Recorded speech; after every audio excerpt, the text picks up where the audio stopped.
Ders bir buluşma. Görüşmeyi çok isterim. Saat 4 civarında girişte buluşabilir miyiz? Kulağa harika geliyor. Öğleden sonra buluşmalarını seviyorum. Sohbet etmek ve birbirimizi tanımak için bolca zamanımız oluyor. Kesinlikle. Yogun bir günün ardından dinlenmek ve hikayeler paylaşmak için harika bir zaman. Evet. Ayrıca o saatlerde hava genelde güzel oluyor. Bu da daha keyifli oluyor. Haklısın. Sabırsızlanıyorum. Arkadaşlarımla vakit geçirmek her zaman ferahlatıcıdır. Kesinlikle. Yakınlardaki yeni yerleri keşfedebilir veya sadece bir kahve eşliğinde sohbet edebiliriz. Evet. Birlikte yeni yerler keşfetmeyi çok seviyorum ve bu her zaman güzel anılar yaratıyor. Kesinlikle. O civarda yaşanacak ilginç olaylara da göz atalım. Harika bir fikir. Buluşmamız için çok heyecanlıyım. En son görüşeli çok uzun zaman oldu. Ders 2. Eğlence için masa oyunları. Sosyalleşmek ve kaliteli zaman geçirmek için toplantılarınızda genellikle hangi masa oyunlarını oynuyorsunuz? Monopoly ve Scrabble gibi klasikleri sık sık oynuyoruz ama yeni oyunları tanıtmayı da seviyorum. Kulağa eğlenceli geliyor. Bence yeni oyunlar denemek herkes için heyecan verici ve taze bir deneyim sunuyor. Kesinlikle. Herkesi etkileşime girmeye ve hatta birlikte yeni stratejiler öğrenmeye teşvik ediyor. Evet. Ve bu, kahkaha ve dostça rekabet yoluyla bağ kurmanın harika bir yoludur. Kesinlikle. Ayrıca herkese en sevdiği oyunları sergileme şansı vererek daha kapsayıcı hale getiriyor. Doğru. Farklı ilgi alanlarına ve beceri seviyelerine hitap eden oyunların bir kısmının önemli olduğunu düşünüyorum. Evet, böylece herkes eğlenebilir ve eğlencenin bir parçası olduğunu hissedebilir. Yakında bir oyun gecesi planlayalım. Favorilerimden bazılarını deneyelim diye getirmeyi çok isterim. Ders 3 harikalara açılan kapılar. Biliyor musun, kitaplar hem gerçek hem de hayali, her türlü harika yere açılan kapılardır. Kesinlikle. Bir sayfadaki birkaç kelimenin sizi nasıl farklı dünyalara ve deneyimlere taşıyabildiğini görmek şaşırtıcı. Kesinlikle. İyi bir hikayenin sizi evinizden hiç çıkmadan bir maceraya sürükleyebilmesini seviyorum. Evet ve bu normalde asla karşılaşmayacağınız kültürleri ve fikirleri keşfetmenize olanak tanır. Evet. Kitaplarda karşılaştığımız karakterler çoğu zaman bize arkadaş gibi gelir ve onların yolculukları bize çok şey öğretebilir.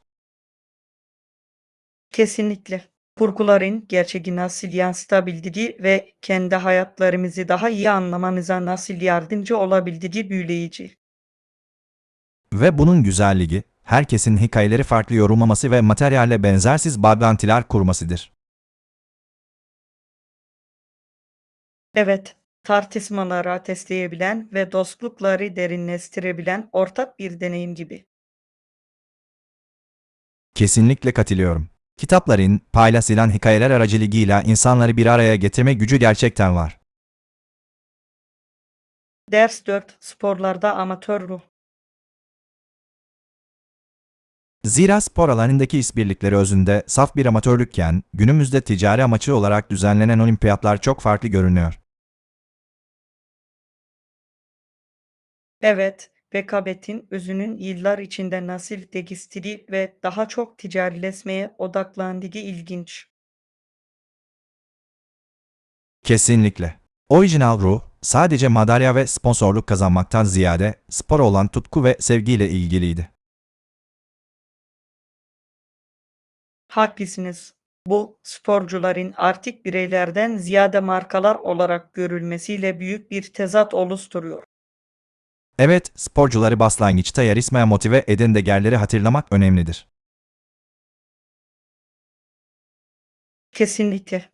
Amatör ruh, yoldaşlığı, birliği ve katilim sevincini temsil ediyordu.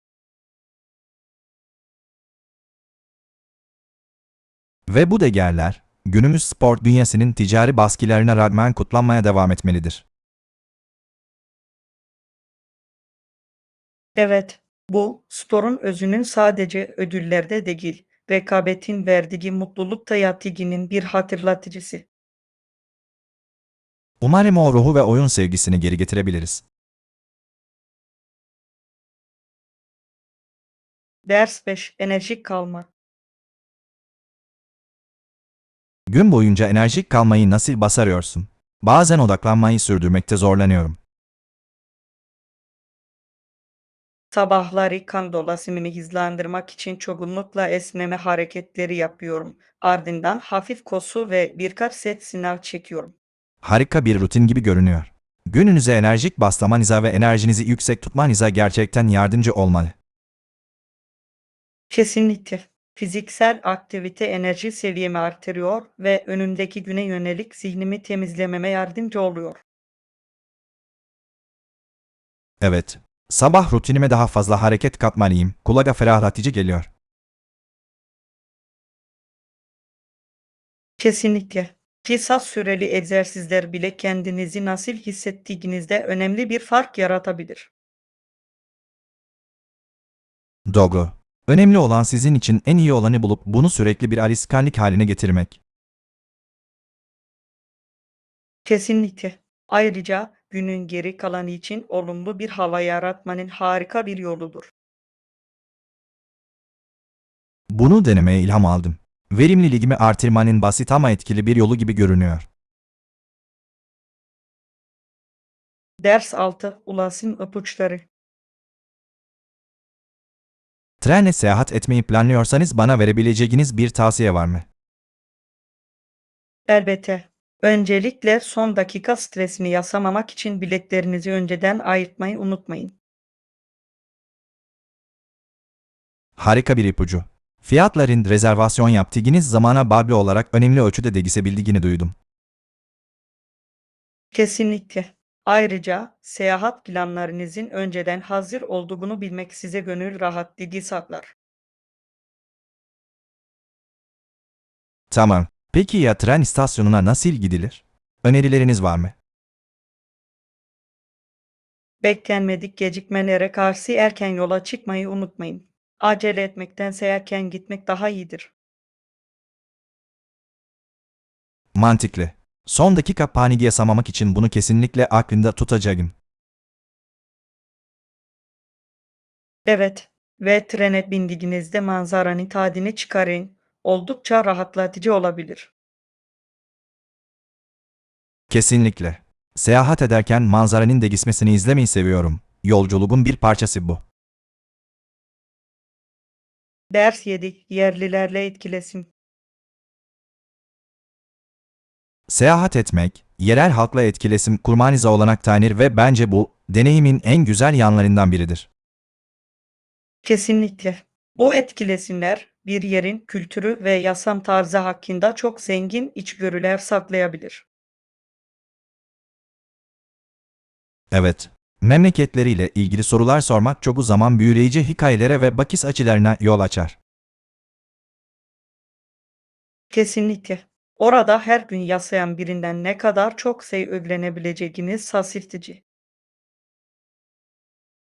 Ve bu, oraya daha derin bir bağ kurmanızı sağlayarak seyahatlerinizi daha anlamlı hale getirir. Kesinlikle. Bu sohbetler çoğu zaman beklenmedik maceralara ve sonsuza dek saklayacağınız anılara yol açar.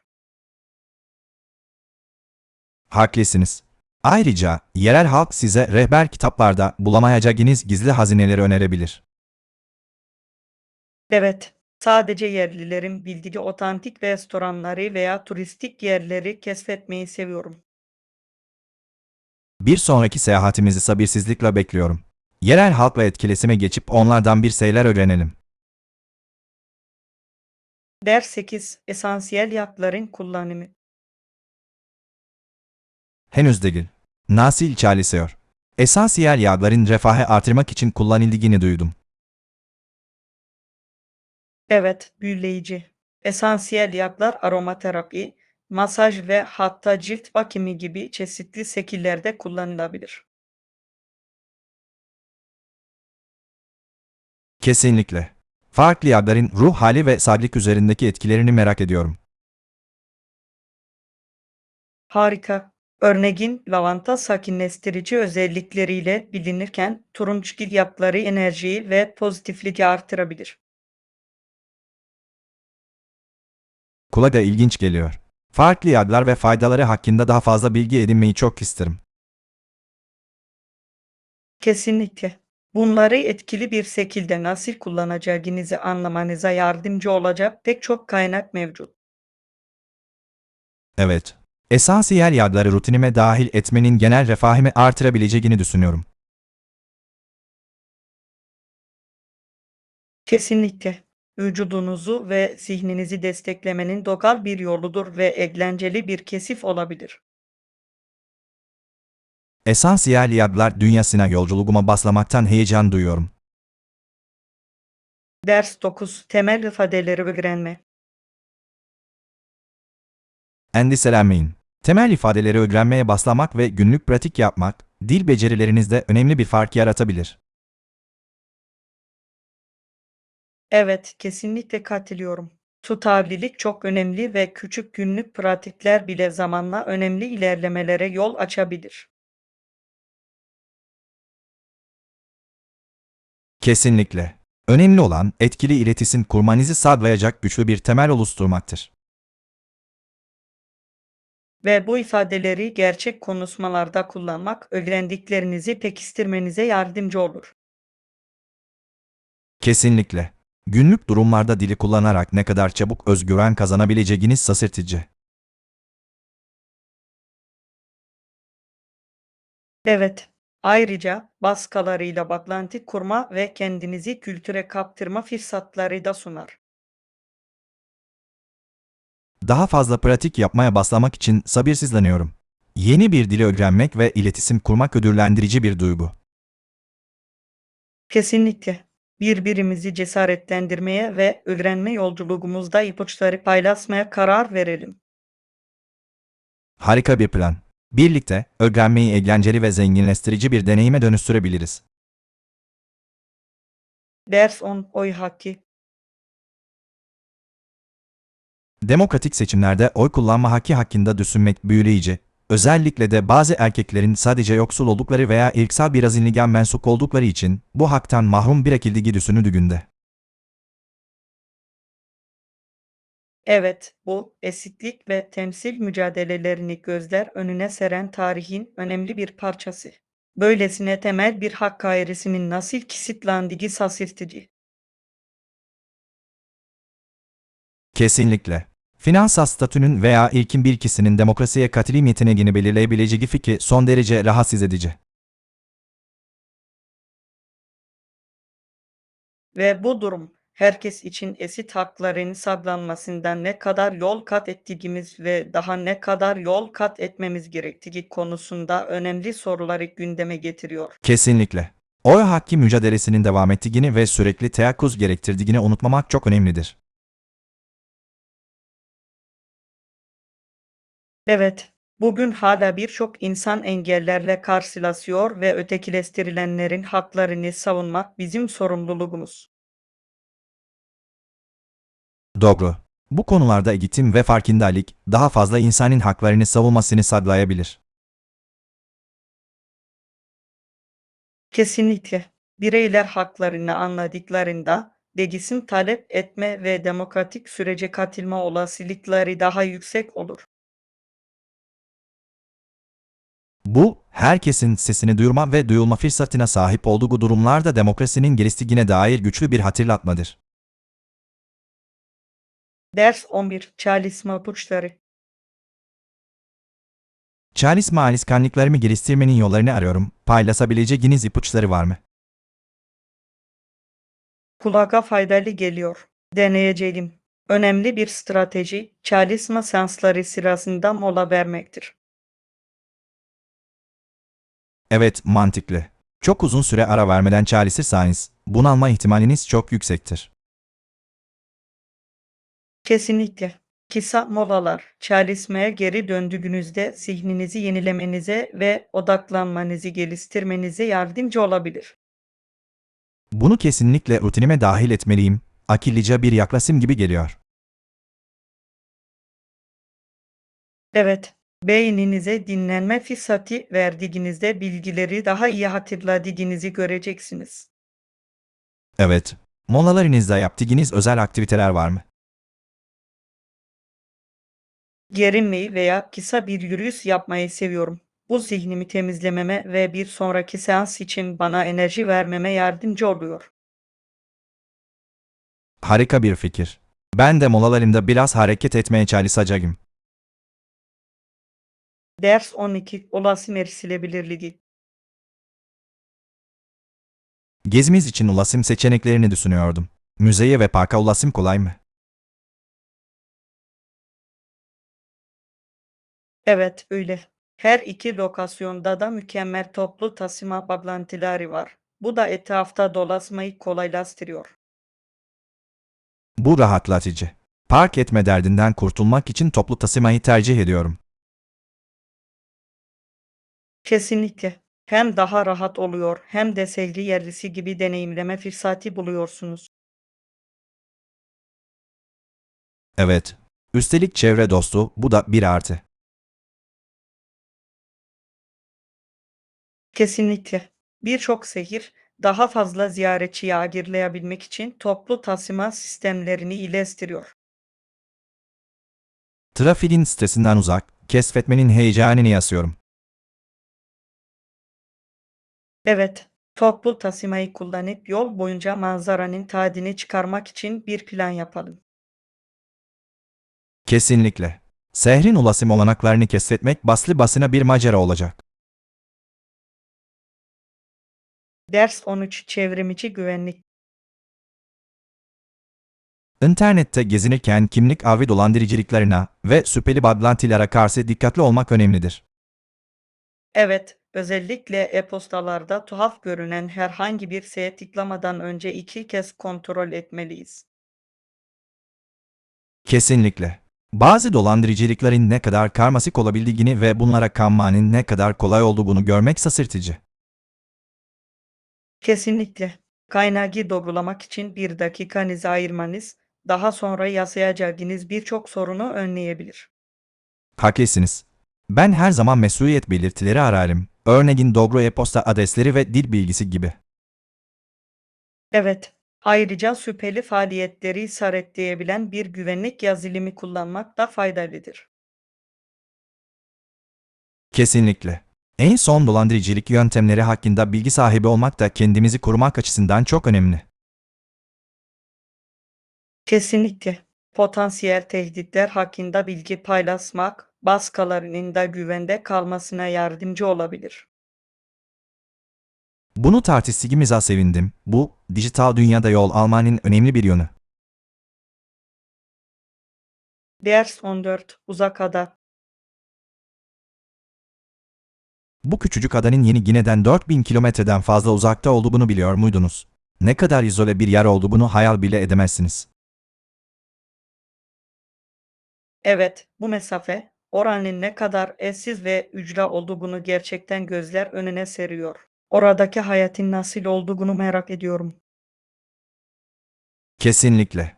İzolasyon, kentsel alanlara kıyasla çok farklı bir yaşam tarzı anlamına gelebilir. Tahmin edebiliyorum. Toplumun kendini sürdürebilmesi için yerel kaynaklara ve geleneklere büyük ölçüde güvenmesi gerekiyor. Evet. Oradaki kültürün, tarihi ve çevrenin şekillendirdiği benzersiz uygulamalarla zengin olması muhtemeldir. Kesinlikle. Onların gelenekleri ve böylesine ücra bir yerde yaşamaya nasıl uyum sağladıkları hakkında daha fazla bilgi edinmeyi çok isterim. Bir de doğal güzellikleri düşünün. Elde etmemiz doğa manzaraları ve çeşitli yaban hayatıyla nefes kesici bir manzara olmalı. Evet, böyle bir yeri keşfetmek, modern hayatın koşuşturmacasından uzak, eşi benzeri olmayan bir macera olurdu. Ne kadar uzakta olduğunu düşünmek inanılmaz ama o bizim dünyamızın bir parçası ve keşfedilmeyi bekleyen hikayelerle dolu. Ders 15 Londra gezisi. Merhaba. Önümüzdeki ay Londra'ya gitmeyi planlıyorum ve konaklama yerimi ayarlama konusunda tavsiyelere gerçekten ihtiyacım var. Kulağa heyecan verici geliyor. Londra'nın sunabileceği çok şey var. Otel mi arıyorsunuz yoksa ayrım gibi daha özgün bir şey mi? Airbnb'in harika bir seçenek olabileceğini düşünüyorum. Şehri yerli biri gibi deneyimlememi sağlar. Kesinlikle. Konut bölgesinde kalmak Londra yaşamının daha otantik bir hissini yaşamanızı sağlayabilir. Evet. Ayrıca kendi yemeklerimi pişirerek biraz para biriktirebiliyorum. Bu da bir avantaj. Kesinlikle. İyi bir yer olduğundan emin olmak için yorumları kontrol ettiğinizden emin olun. Güzel tespit. Toplu taşımaya yakın yerleri de araştıracağım. Bu çok önemli. Metroya yakın olmak, etrafta dolaşmayı çok daha kolay hale getirebilir. Sabırsızlanıyorum. İpuçları için teşekkürler. Seyahatimden en iyi şekilde yararlanmama yardımcı olacaklar. Ders 16. Titanic'in trajik tarihi. 1912 yılında Titanic'in bir buzdağına çarpması ve yüzlerce insanın ölmesi, tarihteki en trajik olaylardan biridir. Evet, o felakette kaybedilen canları düşünmek yürek parçalayıcı. Olayı çevreleyen hikayeler hem büyüleyici hem de hüzünlü.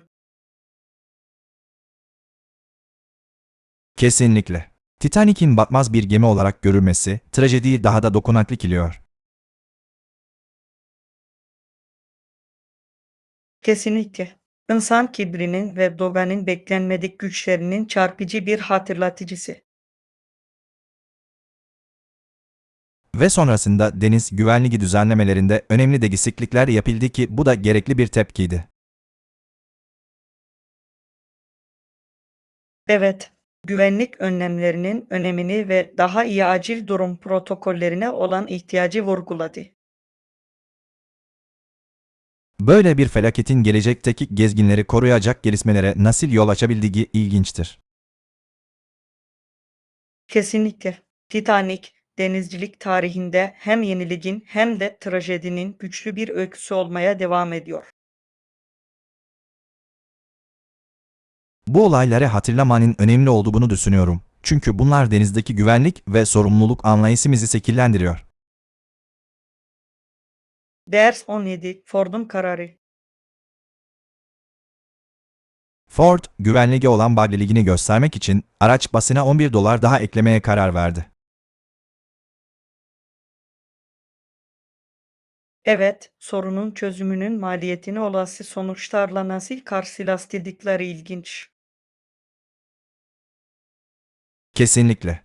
Bazı şirketler köse kesmiş olabilir. Ancak Ford sorumlu bir yol izledi. Bir şirketin kısa vadeli kardan çok müşteri güvenliğini ön planda tutması takdire sayandır. Kesinlikle. Bu kararın uzun vadede itibarlarını da iyileştirmiş olması muhtemel. Evet, tüketiciler ürünlerinin arkasında duran ve sorumluluk alan şirketleri takdir ediyor. Bu, etik uygulamaların iş hayatında uzun vadeli başarıya yol açabileceğinin bir hatırlatıcısıdır. Kesinlikle. Bence tüm şirketlerin kararlarının müşterileri üzerindeki etkisini göz önünde bulundurması çok önemli. Katılıyorum. Şeffaflık ve hesap verebilirlik, tüketicilerle güven oluşturmada olmasa olmazdır. Ders 18. Elektronik mağazası önerileri. Yakınlardaki bir elektronik mağazasına bakıyordum. Harika bir alet ve aksesuar seçkisi var. Kulağa çok umut verici geliyor. Ne tür ürünler arıyorsunuz? Benim asıl amacım bilgisayarımı yükseltmek ve belki de yeni bir kulaklık almak. Harika. Teknolojik donanımınızı geliştirmek her zaman heyecan vericidir. Beğendiğiniz belirli markalar var mı? Evet. Birkaç marka hakkında iyi şeyler duydum ve karar vermeden önce onları bizzat görmek istiyorum. Çok akıllıca. Özellikle elektronik cihazlarda her şeyi denemek her zaman daha iyidir. Kesinlikle. Ayrıca mağazadaki çalışanlar gerçekten çok yardımsever. Bu da alışveriş deneyimini keyifli hale getiriyor. İşte bu bir avantaj. İyi bir müşteri hizmeti satın alma işlemi sırasında büyük fark yaratabilir. Kesinlikle katılıyorum. Alışverişimin nasıl gittiğini size bildireceğim. Yeni teknoloji için çok heyecanlıyım. Ders 19 hemşirelik ve tıbbi raporlar. İngiliz ordusundaki tıbbi durumlar hakkında 1000 sayfalık bir rapor yayınladı ki bu oldukça etkileyici bir başarıdır. Evet, bu dikkat çekici. Bu, o dönemde askerlerin sağlık hizmetlerini iyileştirmeye olan bağlılığını gösteriyor.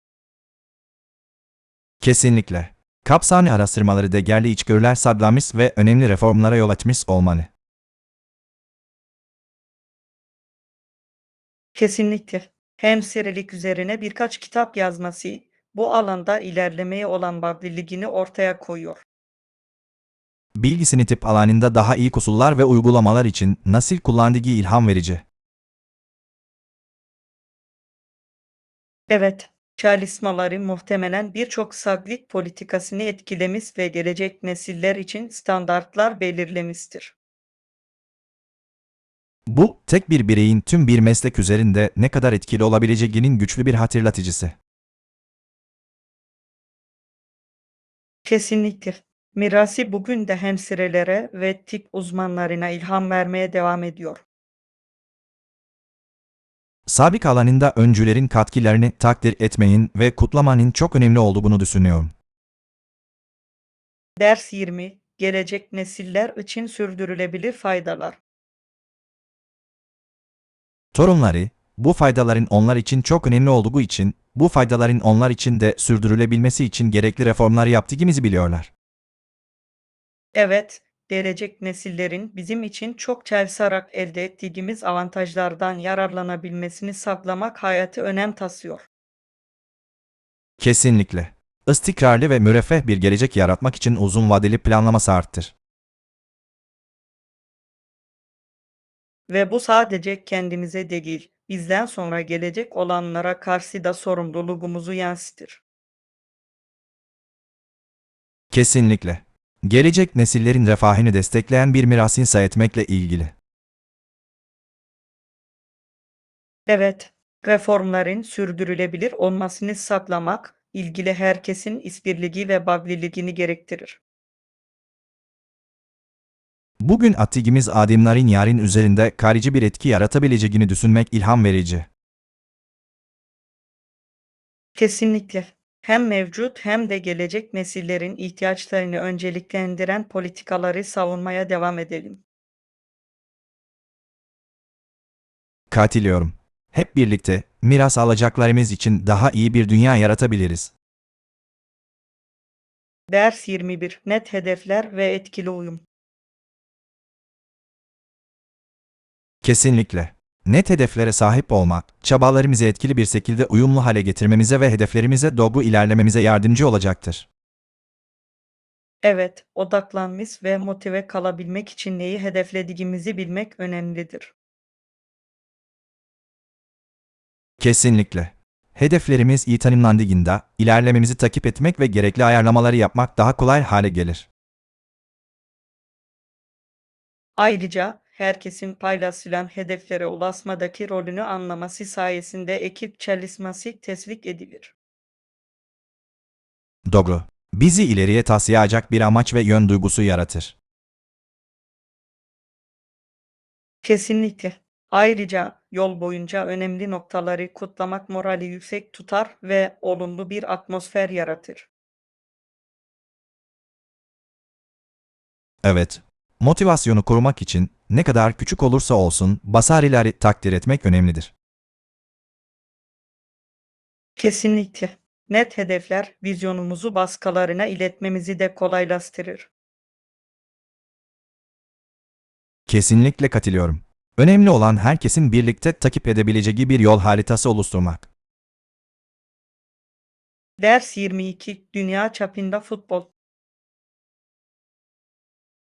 Çocuklar için ayrılan çimenlik alan, dünyanın birçok yerinde en yaygın olarak oynanan spor olan futbolu oynamak için mükemmeldir. Evet, futbolun insanları yaz veya geçmişe bakmaksızın nasıl bir araya getirdiği şaşırtıcı. Kesinlikle. Toplulukları birbirine bağlayabilen ve dostlukları güçlendirebilen evrensel bir dil. Açık alanlarda oynamak çocukların aktif olmasını ve önemli sosyal beceriler geliştirmesini teşvik eder. Kesinlikle. Futbol takım çalışmasını, disiplini ve fair play'in önemini öğretir. Evet, çocukların eklenirken değerli hayat dersleri öğrenmeleri için harika bir yol. Ve bir maçın heyecanı genç oyunculara büyük hayaller kurmaları ve tutkularının peşinden gitmeleri için ilham verebilir. Kesinlikle. Futbolun hem oyuncular hem de taraftarlar arasında aidiyet ve topluluk duygusu yaratmasını seviyorum. Sinirleri ve kültürleri asan, onu gerçekten özel kılan güzel bir spor. Ders 23 Sağlıklı kahvaltı seçenekleri. Endişelenmeyin. Orta kavrulmuş herhangi bir tahilisinizi görecektir. Tahil gevredine gelince sağlıklı olan her türlü seçenek yeterli olacaktır. Kulağa hoş geliyor. Güne besleyici bir kahvaltıyla başlamak, sonrasındaki her şey için olumlu bir hava yaratır. Kesinlikle. Sabahleyin vücudumuzu doğru besinlerle beslemenin önemli olduğunu düşünüyorum. Kesinlikle. Dengeli bir kahvaltı enerji seviyenizi artırabilir ve gün boyunca odaklanmanızı iyileştirebilir. Hem lezzetli hem de sağlıklı seçeneklere sahip olmak harika, bu sayede iyi alışkanlıklara bağlı kalmak daha kolay oluyor. Evet, lif oranı yüksek, şeker oranı düşük farklı tahılları keşfetmeyi seviyorum. Ben de aynısını yaşıyorum. Bizi tatmin edecek ne kadar çok lezzetli seçenek oldu bunu görmek şaşırtıcı. Kesinlikle. Ve güzel bir fincan kahve veya çay kahvaltının tamamlayıcısı olabilir. Evet. Önemli olan güne iyi başlamak için mükemmel dengeyi bulmak. Ders 24 Is araştırması için endüstri standartları. Is aramaya hazırlanırken sektör standartlarını araştırmayı düşündünüz mü? Evet, alanınızdaki normları anlamak, mas ve yan haklar açısından ne bekleyeceğinizi bilmek için çok önemlidir. Kesinlikle. Gerçekçi beklentiler belirlemenize yardımcı olur ve müzakereler sırasında size güç verir. Ve bu bilgi potansiyel işverenlere kendinizi tanıtırken gerçekten fark yaratabilir. Kesinlikle. Isverenler, değerleri konusunda bilgili ve kendine güvenen adayları takdir eder. Ayrıca ödevlerinizi yaptığınızı gösterir ve bu da sizi diğer adaylardan ayırabilir. Doğru. Ayrıca, endüstri standartları bir bölgeden diğerine önemli ölçüde değişebildiğinden, yerel araştırma önemlidir. Kesinlikle. Yaklaşımınızı yerel pazar koşullarına göre şekillendirmek başarı şansınızı artırabilir. Ve bu rekabetçi iş piyasasında bir pozisyonu güvence altına almak söz konusu olduğunda her avantaj önemlidir. Ders 25 Bir gezi planlamak. Merhaba. Önümüzdeki ay Londra'ya gitmeyi planlıyorum ve konaklama rezervasyonu konusunda tavsiyelere gerçekten ihtiyacım var. Kulağa heyecan verici geliyor. Londra'nın sunabileceği çok şey var. Otel mi arıyorsunuz yoksa ayrım gibi daha özgün bir yer mi? Airbnb'nin harika bir seçenek olabileceğini düşünüyorum. Çünkü şehri yerli halk gibi deneyimlememi sağlayacak. Kesinlikle. Konut bölgesinde kalmak Londra yaşamının daha otantik bir hissini yaşamanızı sağlayabilir. Evet. Ayrıca kendi yemeklerimi pişirerek biraz para biriktirebiliyorum. Bu da bir avantaj. Kesinlikle. İyi bir yer olduğundan emin olmak için yorumları kontrol ettiğinizden emin olun. Güzel tespit. Toplu taşımaya yakın yerleri de araştıracağım. Bu çok önemli. Metroya yakın olmak, etrafta dolaşmayı çok daha kolay hale getirebilir. Sabırsızlanıyorum. İpuçları için teşekkürler. Seyahatimden en iyi şekilde yararlanmama yardımcı olacaklar. Ders 26, şüpheleri açıklığa kavuşturmak. Birkaç konuya değinmek istiyorum. Daha önce konuştuğumuz bazı detaylar konusunda biraz belirsizlik yaşıyorum. Elbette, kafanızı karıştıran bir şey varsa açıklığa kavuşturmaktan memnuniyet duyarım. Özellikle neyi ele almak istersiniz? Özellikle projemizin zaman çizelgesi ve belirlediğimiz teslim tarihleri konusunda emin değilim. Anlaşılabilir. Her şeyin açık olduğundan emin olmak için adım adım açıklayalım. Evet, bunun çok yardımcı olacağını düşünüyorum. Herkese aynı fikirde olduğundan emin olmak istiyorum. Kesinlikle. İletişim özellikle ortak hedeflere doğru çalışırken çok önemlidir. Haklısın. Konuyu benim için açıklığa kavuşturmaya istekli olmanı takdir ediyorum. Elbette. Hepimizin rollerimiz ve sorumluluklarımız konusunda kendimizi güvende hissetmemiz önemli. Bunu açıkça konuşabildiğimizi bilmek beni daha iyi hissettiriyor. Ders 27, havaalanında gezimi. Hey, daha önce bu havaalanına gittin mi? Hayır, ilk defa. Umarım kullanımı çok karmaşık değildir. Ben de aynısını yaşıyorum. Bazı havaalanlarının özellikle ilk kez gelenler için oldukça bunaltıcı olabileceğini duydum. Evet, her zaman kaybolmaktan veya uçağımı kaçırmaktan endişe ediyorum. Kesinlikle. Düzeni ve her şeyin nerede olduğunu iyi bilmek önemlidir. Katılıyorum. Havaalanının web sitesinden harita ve bilgi almak gerçekten faydalı olabilir. Harika bir fikir. Ayrıca erken varmak, işleri halletmek için bize yeterince zaman kazandırabilir.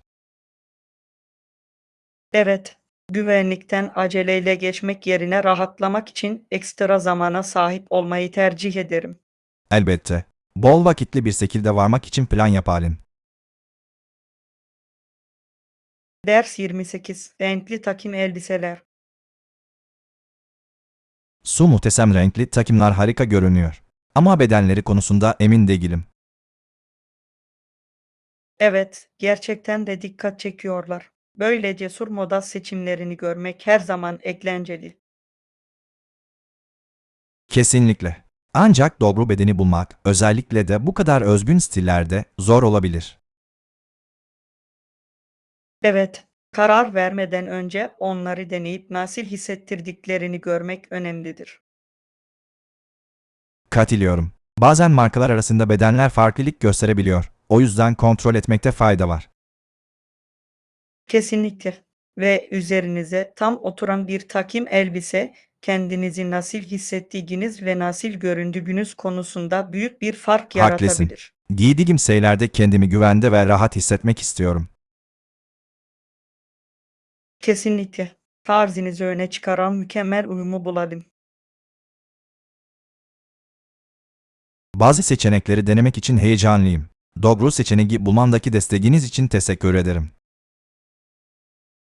Ders 29, sıcaklık için alışveriş.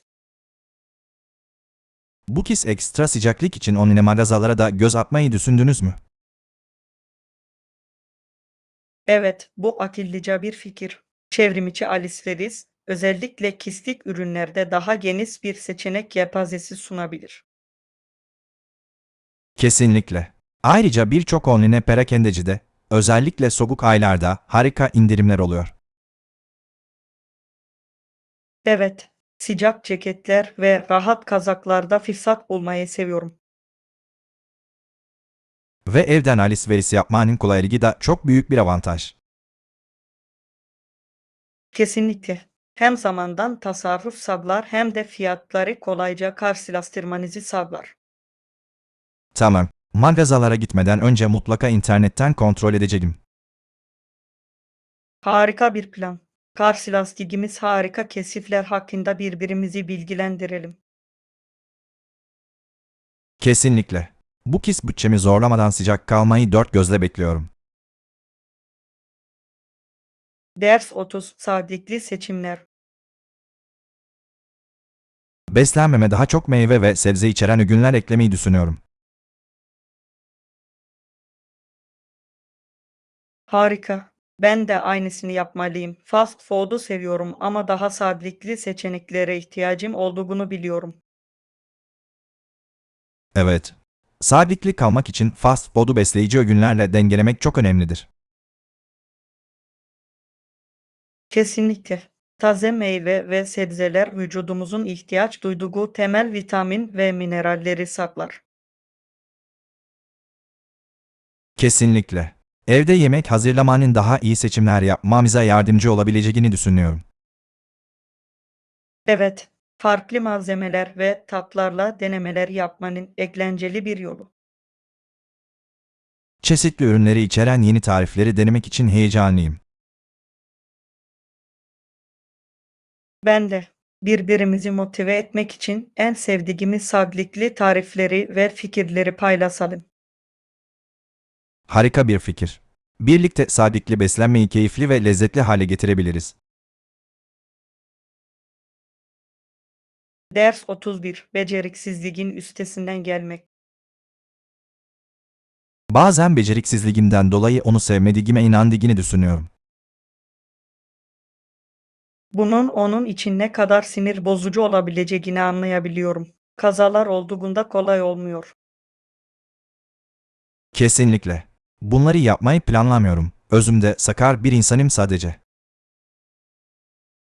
Evet, bunu ona iletmeniz ve niyetinizi anlamasını sağlamanız önemlidir. Haklısın. Kalbimin doğru yerde olduğunu bilmesini istiyorum. Hareketlerim her zaman bunu yansıtmasa bile. Kesinlikle. Açık konuşmalar, yanlış anlaşılmaları gidermeye ve baginizi güçlendirmeye yardımcı olabilir. Evet. Duygularımı ifade edeceğimden ve ona olan sevgimi göstereceğimden emin olabilirsin. Harika bir yaklaşım. Bu, onun ilişkinizde kendini daha güvende hissetmesine yardımcı olacaktır. Desteğiniz için teşekkür ederim. Bu konuları açıkça konuşmak güzel. Ders 32 Yerel bir müzeyi ziyaret etmek. Yakında yerel bir müzeyi ziyaret edeceğimi düşünüyorum. Kültür ve tarih hakkında öğrenilecek çok şey var. Bir fikir. Müzelerde genellikle bakış açınızı genişletebilecek büyüleyici sergiler bulunur. Evet. Daha önce bilmediğim yeni şeyleri keşfetmek ve keşfetmek için heyecanlıyım. Pişman olmayacaksınız. Müzeler geçmişte bağ kurmanın ve farklı kültürleri anlamanın harika bir yoludur. Kesinlikle. Ayrıca sanat ve tarihin benzersiz şekillerde nasıl kesiştiğini görmek her zaman ilginçtir. Kesinlikle. Sergiler arasında dolaşmayı ve tüm bilgileri içime çekmeyi seviyorum. Zaman ayırıp gördüklerimi gerçekten takdir edeceğimden emin olacağım. Evet, önemli olan deneyimdir. Bu yüzden acele etmeyin. Ziyaretimden sonra öğrendiklerimi paylaşmak için sabırsızlanıyorum. Ders 33 Ulaşım kolaylığı. Otobüs terminali tren istasyonunun hemen karşısında yer alıyor. Bu da inanılmaz derecede kullanışlı.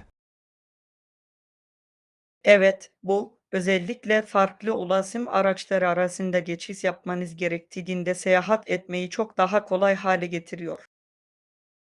Kesinlikle. Çok uzaklara yürümek veya bağlantıları kaçırma endişesi yaşamamak büyük rahatlık. Üstelik zamandan ve enerjiden tasarruf sağlayarak yolculuğunuza odaklanmanızı sağlar. Haklısınız. Şehirlerin ulaşım sistemlerine verimlilik ve kullanım kolaylığı sağlayacak şekilde tasarlamalarını seviyorum. Kesinlikle. Her şeyin ulaşılabilir olması seyahati çok daha keyifli hale getiriyor. Seyahatimiz sırasında karmaşık transferlerle uğraşmak zorunda kalmayacağımızı bilmek beni mutlu ediyor. Evet, önemli olan deneyimi sorunsuz ve stressiz hale getirmek. Her şeyin ne kadar iyi bağlanacağını görmek için heyecanlıyım. Bu maceramızı daha da güzelleştirecek. Ders 34: İtalya ve İspanya'yı keşfetmek. Belirli bir ülkeye seyahat etmeyi düşünüyorum ve şu anda İtalya ile İspanya arasında kalmış durumdayım çünkü her ikisinin de zengin kültürleri ve tarihleri var. Kulağa heyecan verici geliyor. Her iki ülkede göz alıcı mimarisinden lezzetli yemeklerine kadar inanılmaz deneyimler sunuyor. Kesinlikle. İtalya'nın Kolezyum ve Venedik kanalları gibi güzel tarihi mekanları var ama İspanya'nın canlı kültürü ve festivalleri de oldukça ilgi çekici.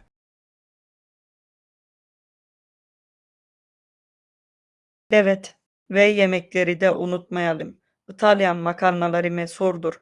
İspanyol tapasları ise yemek yemenin çok eğlenceli bir yoludur. Kesinlikle. Yemeğin seyahat deneyiminin ayrılmaz bir parçası olabilmesini ve yerel kültürle bağ kurmanızı sağlayabilmesini çok seviyorum. Kesinlikle. Ayrıca her iki ülkedeki sanat ve müzik sahneleri de çok canlı. Sayısız müze ve canlı performansla keyifli vakit geçirebilirsiniz. Haklısın. Her iki ülkede de haftalar geçirsem bile her şeyi göremeyeceğimi hissediyorum. Seyahatin güzelliği de bu işte. Her deneyim bize yeni bir şey öğretir ve dünyaya dair anlayışımızı genişletir. Tarihi nedeniyle İtalya'ya daha çok yöneliyorum ama İspanya'nın canlı atmosferi beni sürekli cezbediyor. Ders 35: Rezervasyon tavsiyesi. Merhaba. Önümüzdeki ay Londra'ya gitmeyi planlıyorum ve konaklama rezervasyonu konusunda tavsiyelere ihtiyacım var. Harika bir plan gibi görünüyor. Londra'da lüks otellerden şirin pansiyonlara kadar pek çok seçenek var. Evet, bütçeme uygun olanı ve hangi bölgenin gezi için en iyi olacağını düşünüyorum. Akıllıca bir yaklaşım. Covent Garden veya Soho gibi merkezi bölgelerde konaklamak size hem zaman hem de ulaşım masraflarından tasarruf sağlayabilir. Kesinlikle. Ayrıca tüm turistik yerlere kolayca ulaşabilmek için toplu taşıma araçlarına yakın olmak istiyorum.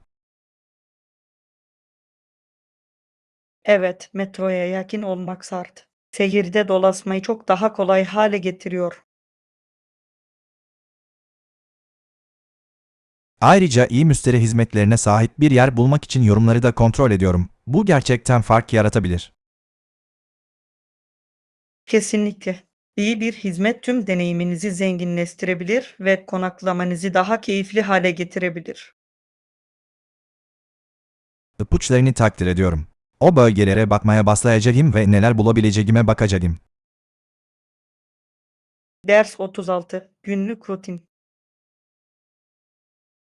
Aslında hayır. Sadece çalışıyorum ve sonrasında belki spor salonuna gidiyorum. Beni meşgul ediyor. Ha, anladım. İş ve kişisel zaman arasında denge kurmak önemli. Kesinlikle. Spor salonu, uzun bir günün ardından rahatlamama yardımcı oluyor ve iste odaklanmamı kolaylaştırıyor. Harika bir yaklaşım. Fiziksel aktivite ruh halinizi ve üretkenliğinizi gerçekten arttırabilir. Evet. Ayrıca yeni egzersizler denemekten de keyif alıyorum. Bu da işleri ilginç geliyor ve beni motive ediyor. Kesinlikle. Dedisik şeyler yapmak can sıkıntısını önleyebilir ve gerçekten nelerden keyif aldığınızı keşfetmenize yardımcı olabilir. Kesinlikle. Bu arada bu hafta sonu biraz da market alışverişi yapmam gerekiyor. Harika bir fikir. Sağlıklı ürünler hazırlamak, fitness hedeflerinize ulaşmanızı kolaylaştırır.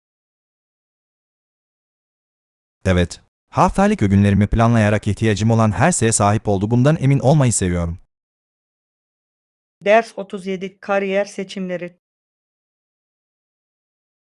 Teknoloji veya FMCG alanında kariyer yapmayı düşünüyorum. Her iki alanda gelecek vaat ediyor gibi görünüyor. Harika seçimler. Teknoloji sektörü sürekli gelişiyor ve çok sayıda fırsat sunuyor. Kesinlikle. Ama aynı zamanda dinamik pazarıyla hızlı tüketim malları sektörünü de ilgi çekici buluyorum. Evet, FMCG şirketleri çoğu zaman tüketiciler üzerinde doğrudan bir etkiye sahip oluyor ve bu da gerçekten ödüllendirici olabiliyor. Katılıyorum. Her sektörün hangi yönlerini en çekici bulduğunuzu merak ediyorum. Teknolojinin hayatları nasıl yenileyebildiğini ve değiştirebildiğini seviyorum. FMCG ise tüketici davranışlarını anlamaya daha çok odaklanıyor. Çok doğru bir noktaya değindin. Hızlı tüketim mallarında FMCG basarı için tüketici ihtiyaçlarını anlamak çok önemli. Evet, ve teknoloji alanında problem çözme ve yaratıcılık yeni ürünlerin geliştirilmesinde büyük rol oynuyor. Zor bir karar ama sanırım bir seçim yapmadan önce her iki alanı da daha derinlemesine araştıracağım. Ders 38 Nesil farklılıkları. 1800'lü yılların basında yaşamış büyük babasından daha iyi durumda olduğunu düşünmek ilginç. Evet, nesiller arasındaki yaşam tarzı ve fırsat farklılıklarını gerçekten vurguluyor. Kesinlikle. Büyük babası çiftçiydi. Bu da onun için zorlu işlerle ve kısıtlı kaynaklarla dolu bir hayat demekti. Kesinlikle. O dönemde çiftçilik inanılmaz derecede zordu ve birçok aile geçimini sağlamakta zorlanıyordu. Haklısınız. Teknoloji ve toplumdaki gelişmelerin günümüzde yaşam tarzımızı nasıl değiştirdiği gerçekten büyüleyici. Evet, eğitime ve sağlık hizmetlerine erişim önemli ölçüde iyileşti ve daha fazla fırsata olanak tanıdı. Geldiğimiz noktayı takdir etmenin yanı sıra, bizden öncekilerin siki çalışmalarını da takdir etmenin önemli olduğunu düşünüyorum. Kesinlikle. Onların fedakarlıkları bugün sahip olduğumuz konfor ve özgürlüklerin temelini oluşturdu. Katılıyorum. Geçmişi düşünmek, kendi hayatımızda ilerlemek için çabalamaya devam etmemize ilham verebilir. Ders 39 Renk tercihleri. Kıyafetinizde farklı renklere açık mısınız, yoksa aklınızda halihazırda bir renk var mı? Kesinlikle farklı renklere açığım. Farklı tonlar ve stiller denemek eğlenceli bence. Harika.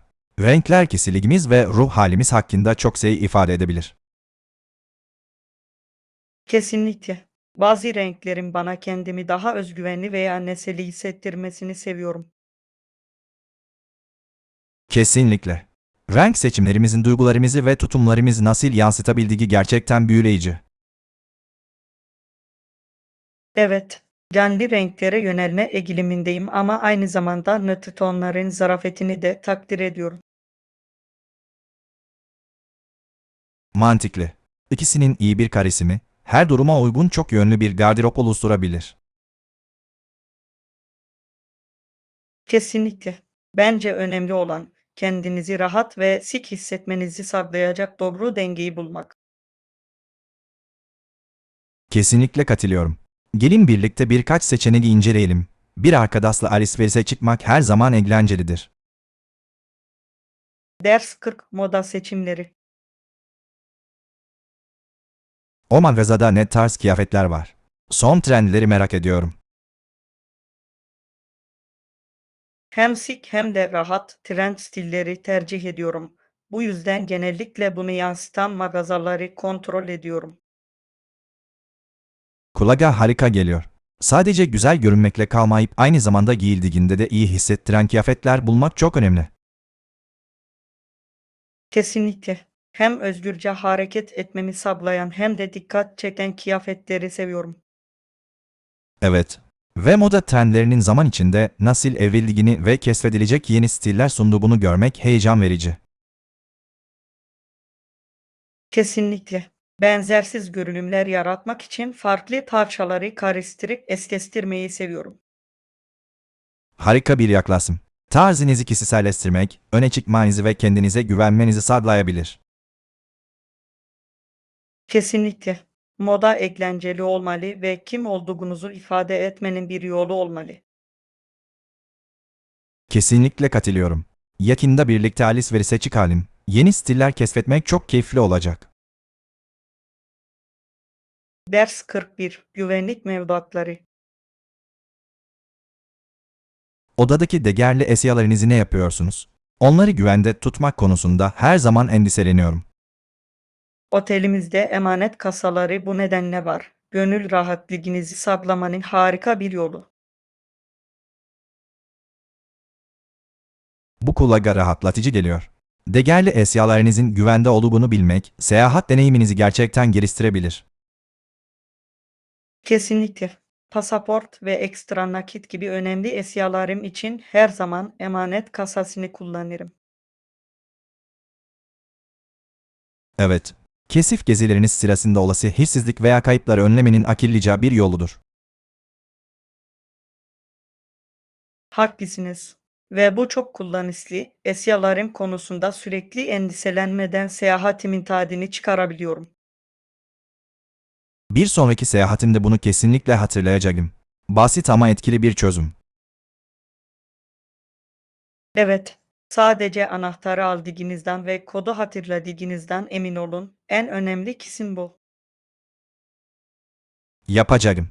Tavsiyen için teşekkürler. Kendimi daha hazırlıklı hissediyorum. Ders 42. Simgesel yerler. Buradaki manzara muhteşem. Etrafımız nefes kesici manzaralarla çevrili. Katılıyorum. Ama Fransa'nın da gerçekten nefes kesici ikonik yerleri var.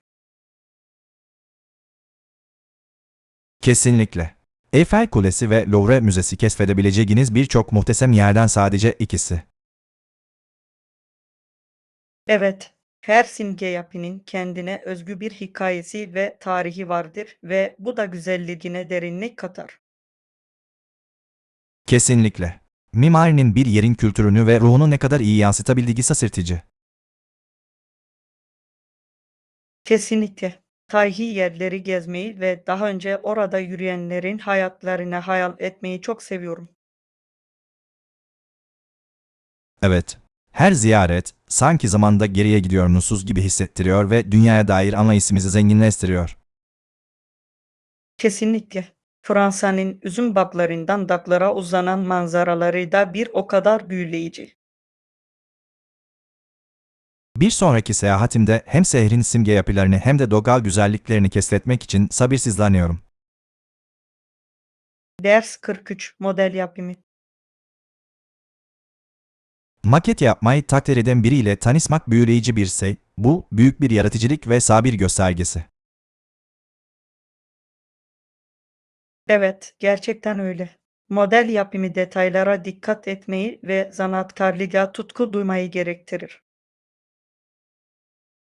Kesinlikle. Neredeyse minyatür bir dünya yaratmak gibi ki bu inanılmaz derecede ödüllendirici olabilir. Kesinlikle. Bir vizyonu parça parça hayata geçirme fikrini seviyorum ve bu çok tatmin edici bir hobi. Evet. Eğer ikimiz de denemeye karar verirsek belki modellerimizin fotoğraflarını paylaşabiliriz. Harika olurdu. İlerlememizi ve tekniklerimizi paylaşmak birbirimize ilham verebilir. Kesinlikle. Aynı tutkuyu paylaşan biriyle hobi edinmek her zaman daha eğlencelidir. Kesinlikle. Yol boyunca neler yaratacağımızı ve birbirimizden neler öğreneceğimizi görmek için heyecanlıyım. Sabırsızlanıyorum. Birlikte modellik yolculuğumuza başlamak için bir tarih belirleyelim. Ders 44 Parti Başarısı. Çok beğenildi. Partideki herkes bayıldı. O yemeği getirmeye karar verdiğim için çok mutluyum. Harika. Çabalarınızın başkaları tarafından takdir edildiğini görmek her zaman ödüllendiricidir. Kesinlikle. Bir sonraki buluşmamızda mutlaka tekrar denemeliyim. Herkesin çok hoşuna gitti.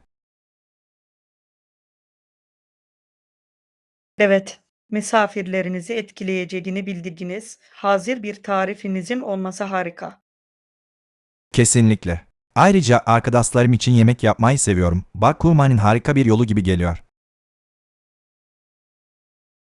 Kesinlikle. Yemek paylaşmak, insanları bir araya getirmenin ve anılar yaratmanın evrensel bir yoludur.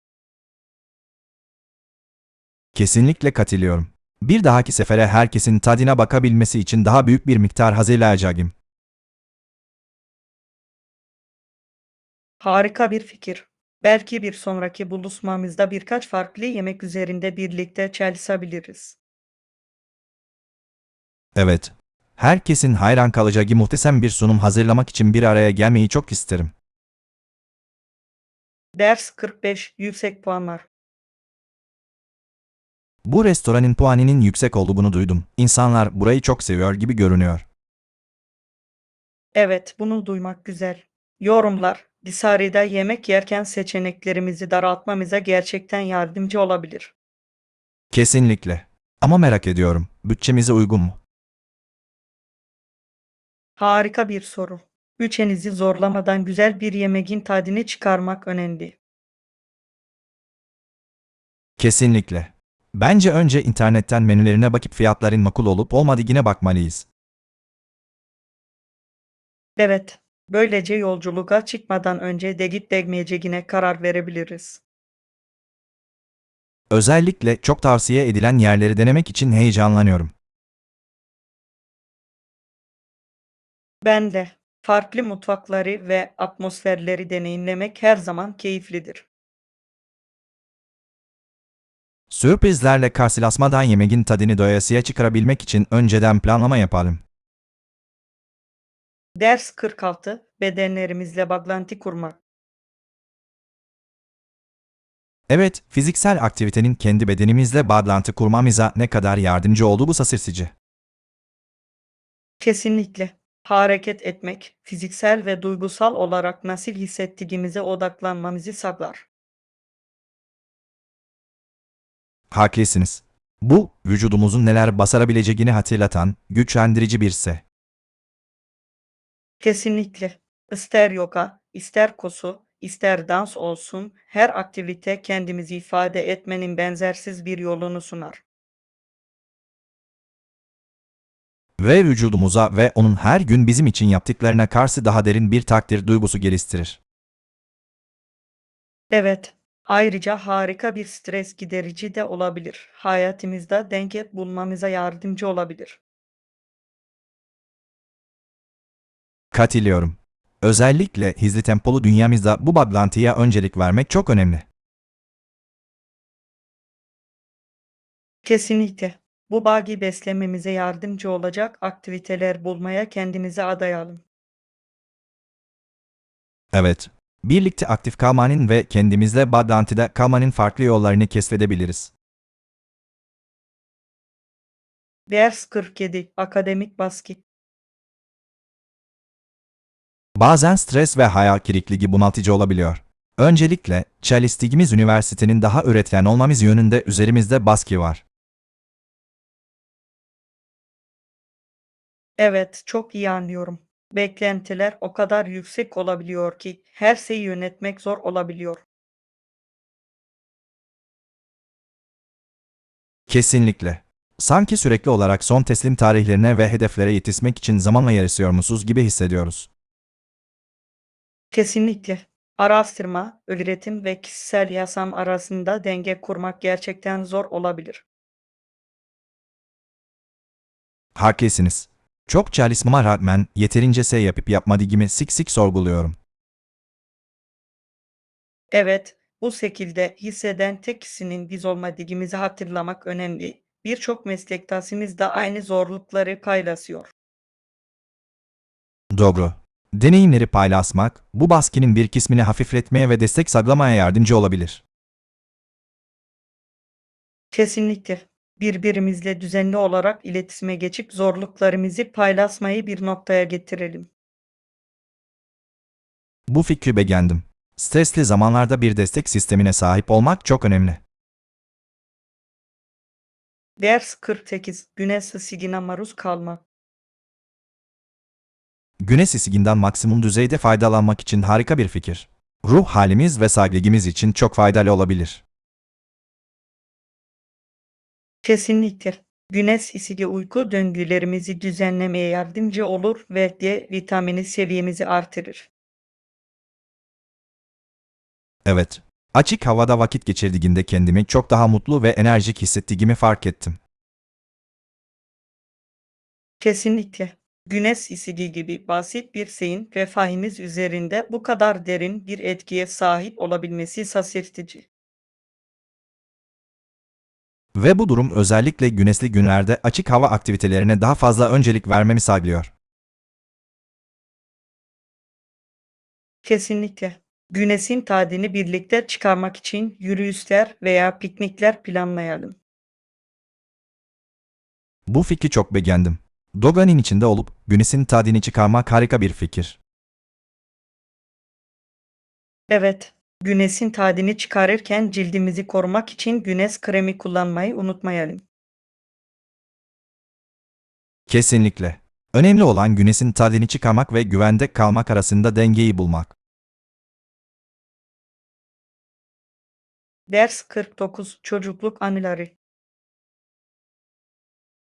Çok sevdiğim bir bebeğim olduğunu hatırlıyorum. Gündüzleri yatağımda oturur, geceleri de onu yatağıma götürürdüm. Çok tatlı. Çocukluğumuzdaki oyuncaklara ne kadar bağlanabildiğimize şaşırıyorum. Kesinlikle. O bebeğe çok fazla sevgi ve ilgi gösterdim. Ona gerçek bir arkadaş gibi davrandım. Evet, bu oyuncaklar çoğu zaman gelişim yıllarımızda bizim için bir rahatlık ve güvenlik kaynağı haline gelir.